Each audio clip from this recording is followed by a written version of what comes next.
Encantado se encuentre una vez más acá conmigo en esta disertación, clase dirigida a mis alumnos de la Universidad Central de Venezuela en la asignatura Derecho Procesal Penal, sección S, quinto año, hoy 13 de febrero de 2023. Quienes habla, repito, es el profesor Ángel Serpa, clases estas que la pueden encontrar en mi canal YouTube, Ángel Serpa Ponte, a los efectos de quien quiera suscribirse al mismo, pues, y ver nuestros criterios frente a temas vinculados al derecho penal, al derecho procesal penal, al derecho penal constitucional.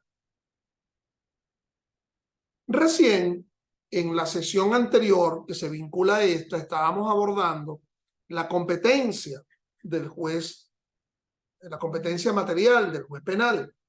Y les decía yo a ustedes que esa competencia material del juez penal en Venezuela contaba con tres excepciones.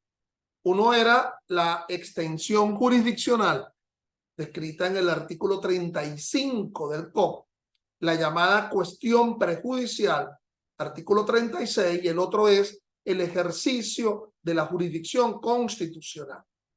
Es decir, el juez penal, excepcionalmente, además de asumir las competencias materiales que están en los códigos penales, sustantivos o adjetivos, también desarrolla, realiza procedimientos constitucionales.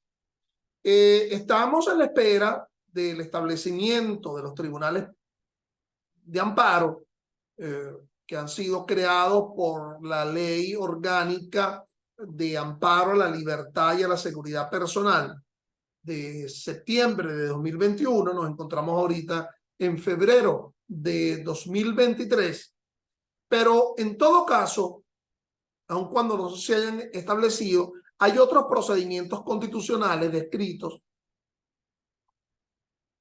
en leyes tales como la Ley Orgánica de Amparo sobre Derechos y Garantías Constitucionales y la Ley de Amparo a la Libertad y a la Seguridad Personal.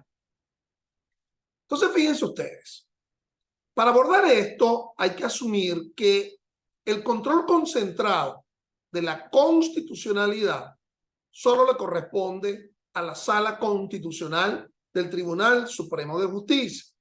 Allí está bien preclaro en el artículo 32 de la Ley Orgánica del Tribunal Supremo de Justicia. Solo corresponderá a la Sala Constitucional en los términos previstos en esta ley mediante demanda popular. Pero el artículo 25 de la propia Ley Orgánica del Tribunal Supremo le endilga competencias a la Sala Constitucional y vamos a revisar estos tres numerales, los numerales 10, 11 y 12. 10. Revisar la sentencia definitivamente firme que sean dictadas por los tribunales cuando hayan desconocido algún precedente dictado por la Sala Constitucional efectuando una indebida aplicación de una norma o principio constitucional o producido un error grave en su interpretación o por falta de aplicación de algún principio o norma constitucional. El numeral 11 de dicho artículo 25 de la Ley Orgánica del Tribunal Supremo continúa asignándole competencia a la Sala Constitucional, la cual es la de revisar las sentencias dictadas por las otras salas que se subsuman en los supuestos que señala el numeral anterior, es decir, el 10 del artículo 25, así como la violación de principios jurídicos fundamentales que están contenidos en la Constitución o convenios internacionales ratificados válidamente por la República o cuando incurran en violaciones de derechos constitucionales. Finalmente, el numeral 12 del artículo 25 de la Ley Orgánica del Tribunal Supremo le endilga competencia a la Sala Constitucional la de revisar la sentencia definitivamente firme en la que se haya ejercido el control difuso de la constitucionalidad de las leyes u otras normas jurídicas que sean dictadas por las demás salas del Tribunal Supremo de Justicia y demás tribunales.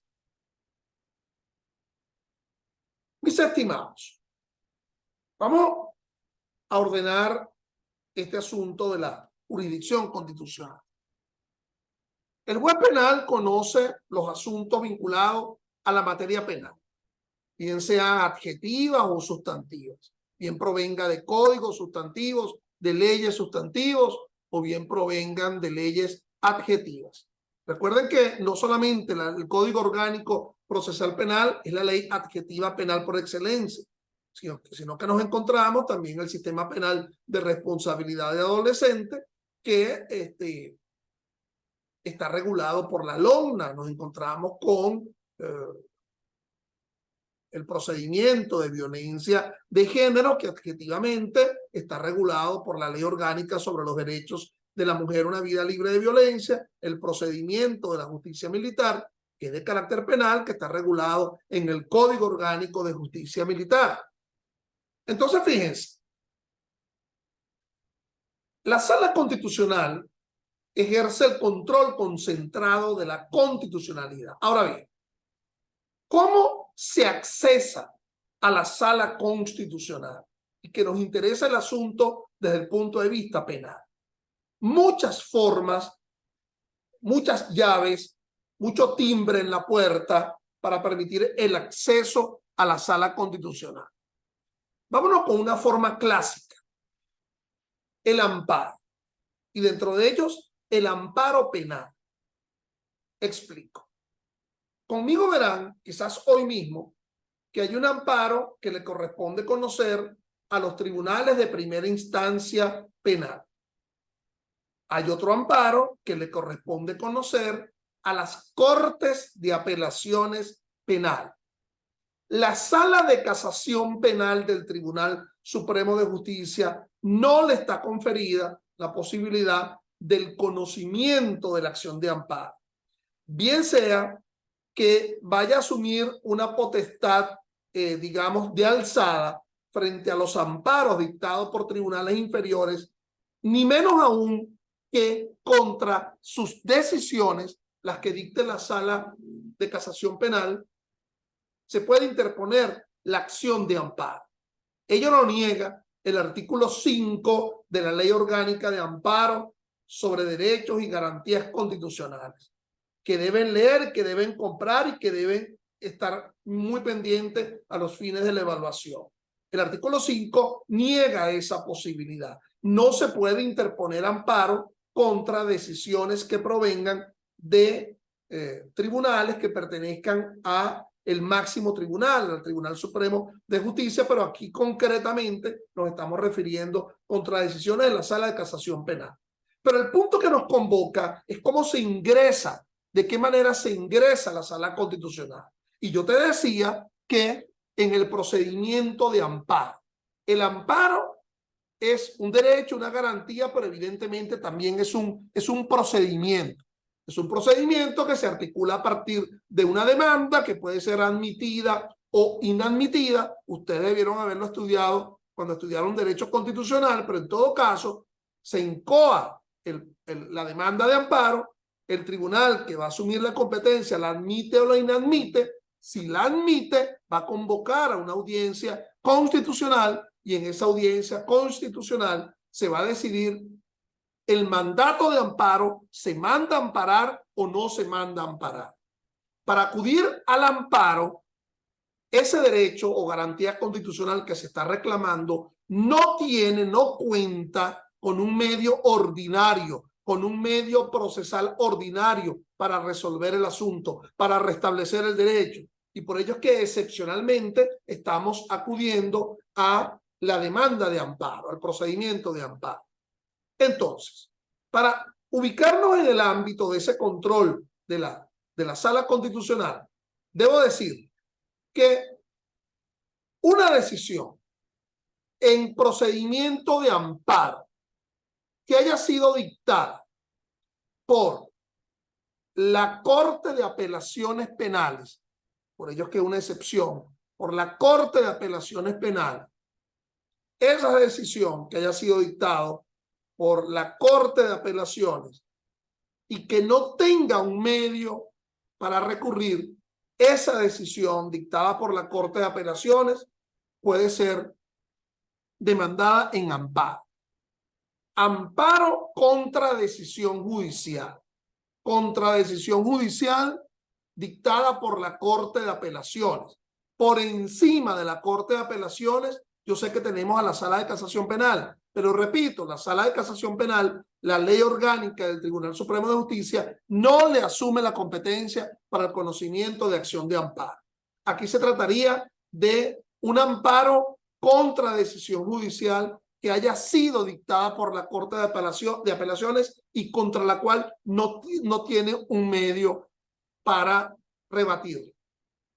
Hay decisiones que dicta la Corte de Apelaciones y que sí tienen un recurso, como por ejemplo las decisiones dictadas por la Corte de Apelaciones en la cual confirman una sentencia condenatoria o absolutoria, tiene el recurso de casación ante la Sala de Casación Penal del Tribunal Supremo de Justicia.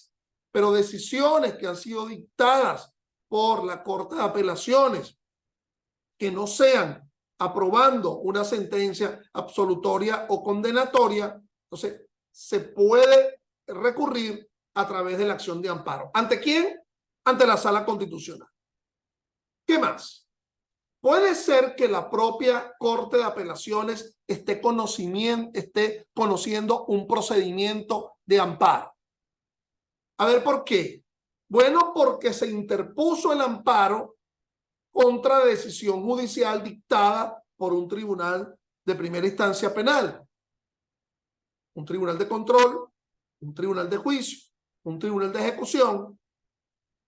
Esa decisión dictada por esos tribunales no tiene un recurso ordinario y por lo tanto la única manera de cuestionarla porque se estaba afectando a la Constitución es a través de un amparo contra decisión judicial y le corresponde conocerlo a la Corte de Apelaciones. Esa decisión que dicte la Corte de Apelaciones en ese procedimiento de amparo puede ser apelada ante la Sala Constitucional. Entonces sería una apelación frente a la decisión dictada por la Corte de Apelaciones en el procedimiento de amparo contra decisión judicial dictada por un tribunal de primera instancia. Dicho en mejores palabras, la Corte de Apelaciones asume la primera instancia en el procedimiento constitucional y la Sala Constitucional asumiría la segunda instancia en ese procedimiento de amparo.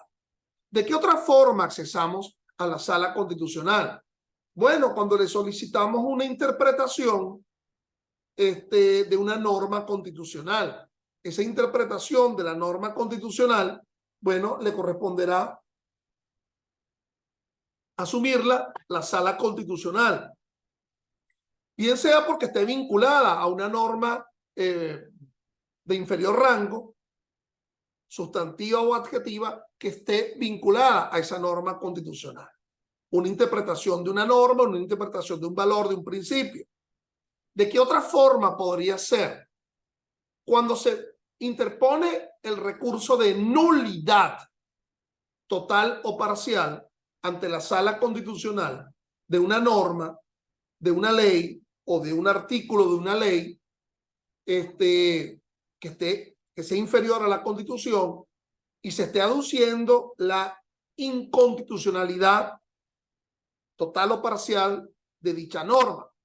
Recuerden ustedes que el artículo 7 de la Constitución establece que la Constitución es la norma fundamental y que no puede haber contradicción legal con respecto a esa norma constitucional. Pero mira que me interesa en este momento, en el ámbito de las excepciones a la competencia material del juez penal, es la solicitud de revisión constitucional. Ya, de nuevo, ya saben ustedes, las normas que lo regulan, ya la hemos leído con anterioridad, es decir, ese artículo 25 de la Ley Orgánica del Tribunal Supremo de Justicia. Pero fundamentalmente, la norma, digamos, fundamental es el artículo 336, numeral 10 de la Constitución de la República Bolivariana de Venezuela, la llamada solicitud de revisión constitucional. ¿Por qué tiene que mucha incidencia en el ámbito de lo penal? Bueno, porque la decisión de primera instancia fue dictada, imagínate tú, por un tribunal de juicio, fue apelada ante la Corte de Apelaciones Penal, luego fue solicitada, se interpuso el recurso de casación ante la Sala Constitucional y uno diría, ahí termina todo. No, existe la posibilidad que tangencialmente vayas y acudas ante la Sala Constitucional, la revisión constitucional de la decisión dictada por la Sala de Casación Penal. No confundir la revisión constitucional con la revisión procesal penal, que es un procedimiento ordinario, que es un recurso ordinario, perdón, que se encuentra presente en los artículos 462 y siguientes del Código Orgánico Procesal Penal, y esa revisión procesal penal es porque se encuentran hechos posteriores sobrevenidos a una sentencia condenatoria. Aquí, cuando se habla de la solicitud de revisión constitucional, es por razones de inconstitucionalidad de un fallo. Fíjense lo siguiente. Generalmente se alude que esa solicitud de revisión es contra una decisión dictada por la Sala de Casación Penal, pero pudiera no serlo, pudiera serlo frente a otro tipo de tribunal. Ya yo leí ante ustedes la norma que lo regula, pero hay una sentencia que es fundamental, que es una sentencia del año 2001, creo que es la 96, de la Sala Constitucional, que se llama el caso Corpo Turismo. Se entiende como la sentencia Corpo Turismo, porque Corpo Turismo es una de las partes en esa decisión, creo que es la 96 del año 01, de la Sala Constitucional del Tribunal Supremo de Justicia. Y esa sentencia, digamos, es un leading case, es un caso fundamental. A partir de allí se han creado, se han venido estableciendo, se han dictado fallos de la Sala Constitucional vinculados a la misma solicitud de revisión constitucional, pero digamos que ella es la medular del asunto, la pivotal. En primer lugar, la revisión constitucional que ejerce la Sala Constitucional no puede entenderse como un recurso. Es una incidencia extraordinaria, especial. Es decir, alguien no puede entender que hay una cuarta instancia en el sentido de que, bueno, siempre las decisiones dictadas por la Sala de Casación Penal serán sujetas a la revisión constitucional. Es francamente extraordinario. Y los tipos de decisiones que son susceptibles de ser revisadas por la Sala Constitucional se establecen en esa sentencia Corpo Turismo y son: 1. Decisión firme en materia de amparo. Cuando hay una decisión firme en materia de amparo, esa puede ser revisada por la Sala Constitucional. ¿Cómo sería una firme? Bueno, hubo una decisión en un procedimiento de amparo, se dictó la decisión de primera instancia, se apeló y el superior decidió, resolvió la apelación y está firme, pero aún puede ser revisada por la Sala Constitucional.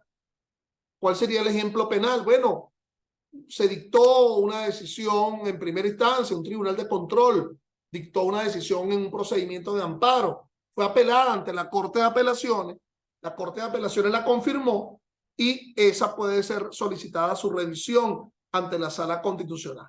Opción 2. La Sala Constitucional puede revisar el ejercicio del control de la constitucionalidad realizada por otro tribunal.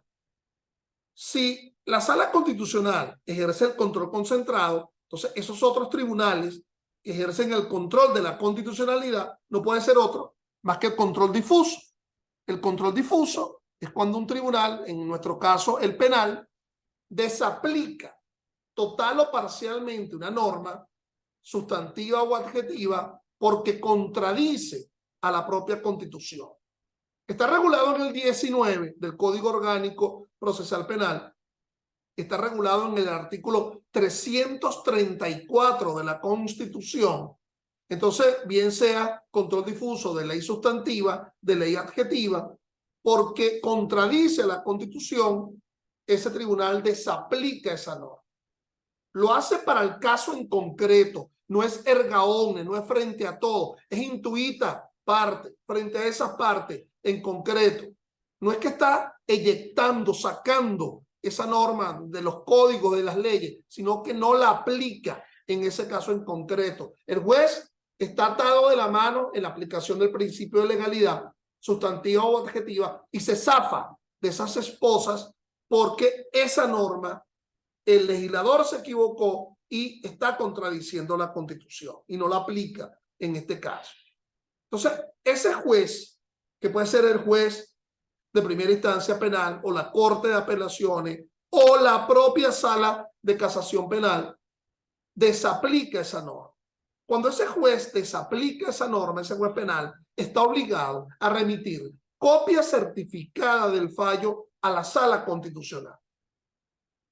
Y esa Sala Constitucional asume la solicitud de revisión constitucional, porque ya previamente el juez ha desaplicado total o parcialmente una norma. Oficiosamente está obligado el juez a remitir copia certificada de la decisión en donde desaplicó, más las otras componentes del fallo, las otras actuaciones del expediente vinculado a ese hecho por el cual desaplicó esa norma. Entonces, ¿qué podrá hacer la Sala Constitucional? Tendrá tres opciones. Ratifica ese control difuso, revoca ese control difuso, indica, ¿no? ¿Cómo que contradijo a la Constitución? No veo ninguna contradicción con la Constitución. O transforma ese control difuso en un control concentrado. Lo hace erga omnes frente a todos, no solamente frente a la causa de las partes en concreto. Oye, no me había dado cuenta que realmente ese artículo, por decir algo, el 274 del COP, por decir un ejemplo, contradice el último numeral del artículo 5 de la Constitución, porque en el último numeral del 5 se dice que nadie puede seguir siendo privado de la libertad si se es excarcelado. Y en el 274 un juez decidió la libertad, mas sin embargo el fiscal dijo, apeló y expuso el efecto suspensivo a la libertad y se impide la libertad de alguien que ya fue asumido como libre. Pues es un ejemplo. De nuevo, repito, estamos hablando que ello lo establece la sentencia Corpo Turismo de 2001 de la Sala Constitucional. Ya vamos por dos hipótesis. Uno, decisión firme en materia de amparo. Dos, revisión del control difuso que haya realizado otro tribunal, en nuestro caso penal. Tercer tipo de decisiones que puede ser revisada por la Sala Constitucional. Cuando un tribunal penal se aparta del criterio vinculante que ya previamente ha decidido la Sala Constitucional. Ya la Sala Constitucional decidió ese asunto previamente, digamos, a lo mejor con otras partes, pero ese asunto ya fue decidido y se estableció un precedente, un criterio vinculante de obligatorio cumplimiento por parte de la Sala Constitucional. Por parte de los demás tribunales atendiendo a la Sala Constitucional, porque así lo indica pues el artículo 335 de la Constitución, que la Sala Constitucional es el máximo intérprete del sentido y alcance de normas, principios y valores. Entonces, ese tribunal, en una decisión firme, que no tiene apelación, se apartó del criterio de la Sala Constitucional. Y es por ello que la Sala Constitucional puede revisar ese ejercicio,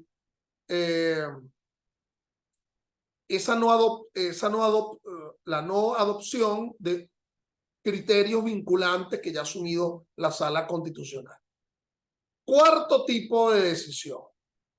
Cuando un tribunal, en nuestro caso los penales, asumen una interpretación grotesca de la Constitución. Es decir, en una sentencia firme, en todo caso siempre firme, asume una interpretación grotesca, inusual, desusada de la propia Constitución. Quizás no ha habido un precedente vinculante, de la propia sala constitucional, pero ese juez lo interpretó de una forma inadecuada. Un juez que interpreta, por ejemplo, que se le puede imponer a alguien una pena que supere los 30 años, porque según esta persona admitió los hechos y entonces, bueno, la pena le llegaba a 34 y como admitió los hechos, reducimos los 4 años para que queden 30. Una locura como esta, ¿ok? O alguien que indica que una persona que está siendo procesada y que tenga más de 70 años y resulte condenada, deba purgar una condena que supere a los 4 años de arresto domiciliario, cuando ello es lo que establece el propio Código Penal, bajo el argumento de que ese criterio provenía de centurias o de décadas pasadas y que ahora nos encontramos en una nueva realidad de expectativa de vida de la gente y todo lo demás. Una interpretación grotesca. Bueno, mis estimados, como se dan cuenta, aquí esto forma parte de la jurisdicción constitucional, pero tiene una vinculación en el ámbito material penal. La segunda, digamos, el segundo ejemplo del ejercicio de la jurisdicción constitucional sería el control difuso. Bueno, ese control difuso de la constitucionalidad que ya refería anteriormente, lo encontramos en el 19 del COP. Corresponde a los jueces velar por la incolumidad de la Constitución cuando la ley cuya aplicación se pida colidiere con ella. Los tribunales deberán atenerse a la norma constitucional. Fíjense que el artículo 33 de la Ley Orgánica del Tribunal Supremo de Justicia norma lo que te había mencionado antes, el control difuso. Consulta sobre control difuso de la constitucionalidad. Cuando cualquiera de las salas del Tribunal Supremo de Justicia y los demás tribunales ejerzan el control difuso de la constitucionalidad, deberán informar a la sala constitucional sobre los fundamentos y alcance de la desaplicación que sea adoptada para que ésta proceda a efectuar un examen abstracto sobre la constitucionalidad de la norma en cuestión. A tal efecto, deberán remitir copia certificada de la sentencia definitivamente firme. Entonces, ya esto lo habíamos conversado antes, ¿verdad? Ya les había explicado, cuando ese tribunal penal desaplique total o parcialmente una norma porque indica que está violentando a la Constitución y la Constitución es la norma suprema, conforme al artículo 7, se está menoscabando eso que se denomina la incolumidad de la Constitución. Cuando se habla de la incolumidad es el mantenimiento exacto de todo el sistema constitucional. Por cierto que el Tribunal Supremo ha decidido que ese control difuso de la constitucionalidad no puede ser así. Véanmelo dos veces. Esta norma de la ley contradice esta específica norma de la Constitución. No. La colisión tiene que ser total. Que esta norma de esta ley colidiere con toda la Constitución, porque a lo mejor contradice esta específica norma constitucional, pero a lo mejor con respecto a esta norma constitucional sí la acepta. O sea, no hay colisión con otra norma constitucional, siendo que con otra sí. Tiene que ser frente a todo el sistema constitucional. La colisión de una norma sustantiva o adjetiva de inferior rango a la propia Constitución versus todo el sistema constitucional. Entonces, bueno, ya lo he dicho hasta el cansancio. Si ese juez lo aplica, ese juez penal, entonces tendrá que remitir copia certificada a la sala constitucional para que la sala constitucional confirme, revoque o extienda el control difuso y revise ese ejercicio del control difuso. Y el tercer procedimiento constitucional es el amparo. Ya saben ustedes que a finales de los años 80 se promulga una ley, la Ley Orgánica de Amparo sobre Derechos y Garantías Constitucionales.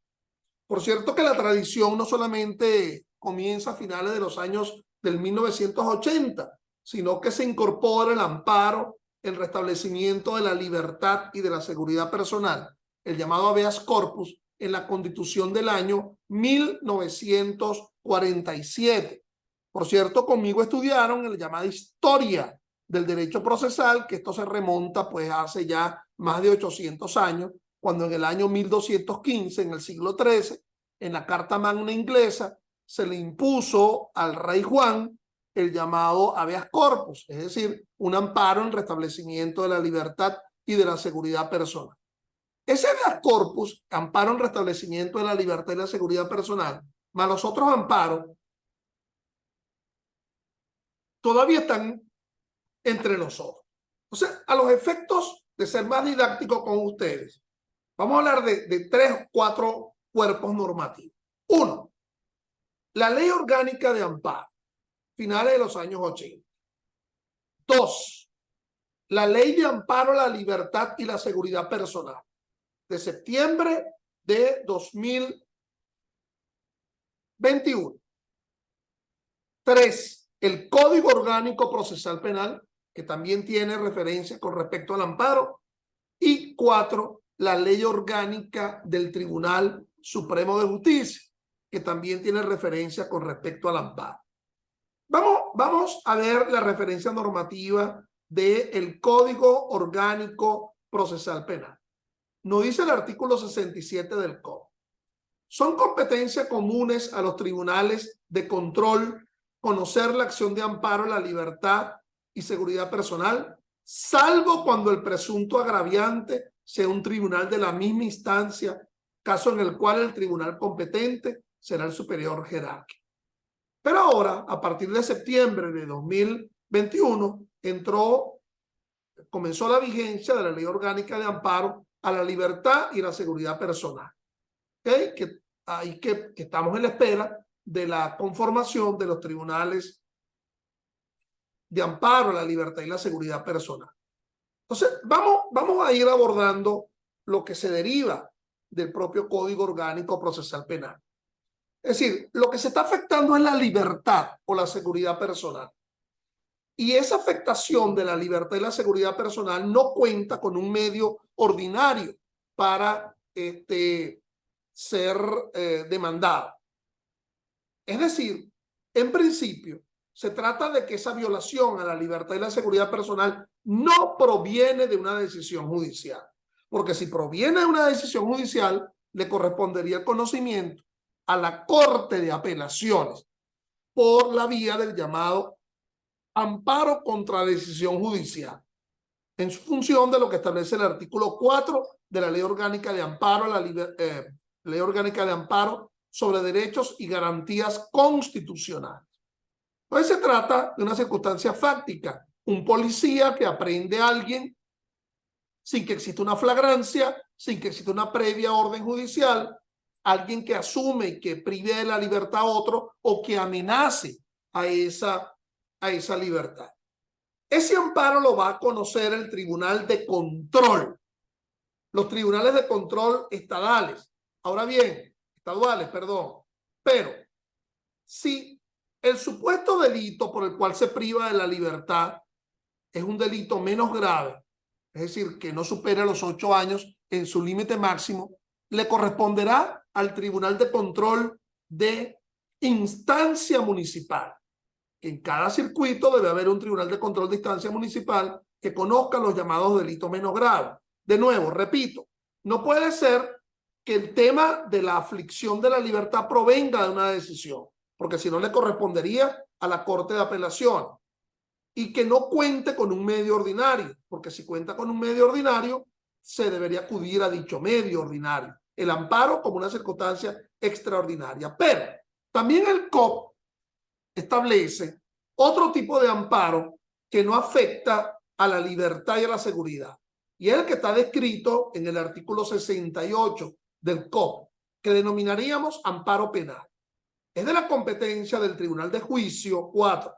La acción de amparo cuando la naturaleza del derecho o de la garantía constitucional violado o amenazado de violación sea afín con su competencia natural, salvo que el derecho o la garantía se refiera a la libertad y la seguridad personal.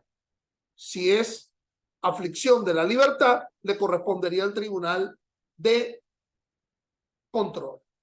¿Por qué esto sería una excepción a la competencia material? Bueno, porque el juez penal, bien sea el Tribunal de Control o bien sea el Tribunal de Juicio, bueno, está asumiendo una jurisdicción que no es la penal, que es la jurisdicción constitucional, para resolver un asunto de procedimiento constitucional.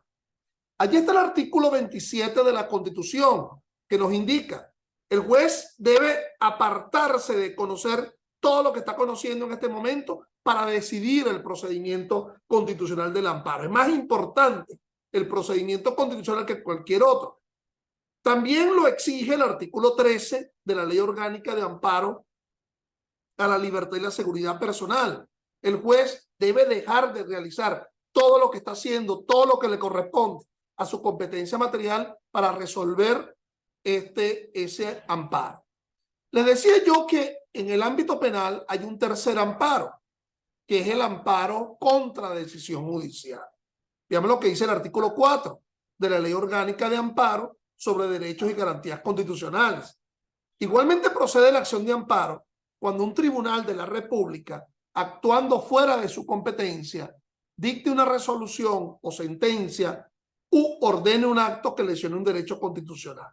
En estos casos, la acción de amparo debe interponerse por ante un tribunal superior al que emitió el pronunciamiento, quien decidirá en forma breve, sumaria y efectiva. Entonces, se trata en este ejemplo del llamado amparo contra decisión judicial. En el segundo amparo, el que le corresponde al tribunal de juicio, podríamos decir que sea un amparo en contra de la propiedad. Un tribunal decidió, por ejemplo, entregar un vehículo porque ya la fiscalía ha hecho sus experticias y el dueño del vehículo está doblemente victimizado. Uno, porque el delincuente, bueno, le quitó el vehículo, gracias a Dios fue recuperado, pero el proceso no termina de entregarle el vehículo. Y el tribunal ordena a la fiscalía que entregue el vehículo y no lo entrega. Y entonces, bueno, ahí se está afligiendo la propiedad. Tú dirás, bueno, pero no existe un medio, un recurso, una apelación. No, ya el tribunal decidió a favor. Es un hecho, una circunstancia omisiva por parte de la fiscalía en no entregar el vehículo. La fiscalía no dicta decisiones, decreta. Y el amparo contra decisión judicial le corresponderá a la Corte de Apelaciones decidirlo contra una decisión dictada por un tribunal de primera instancia de control, de juicio o de ejecución que no tenga un medio ordinario para recurrirlo y que afecte un derecho o garantía constitucional. Ahora colóquense ustedes en la idea de que quien ha dictado la decisión que afrenta la Constitución, que no tenga un medio ordinario, no sea un tribunal de control, de juicio, de ejecución, que son los tribunales de primera instancia, sino que sea la propia Corte de Apelaciones. Entonces, bueno, hay un amparo contra la decisión judicial dictada por la Corte, pero no podrá ser conocido por la Sala de Casación Penal, sino que se interpone el amparo ante la Sala Constitucional contra la decisión dictada por la Corte de Apelación. En lo que atañe a la habeas corpus novedoso en esa ley orgánica de amparo a la libertad y la seguridad personal de septiembre de 2021, los invito a que se lean dicha ley y realmente no puedo asumir muchas pautas con respecto a la interpretación y a la doctrina porque todavía no se han establecido a esta fecha, febrero de 2023, los tribunales y por lo tanto lo sigue conociendo los tribunales de control hasta ahora. Gracias y estoy a vuestra disposición para cualquier consulta.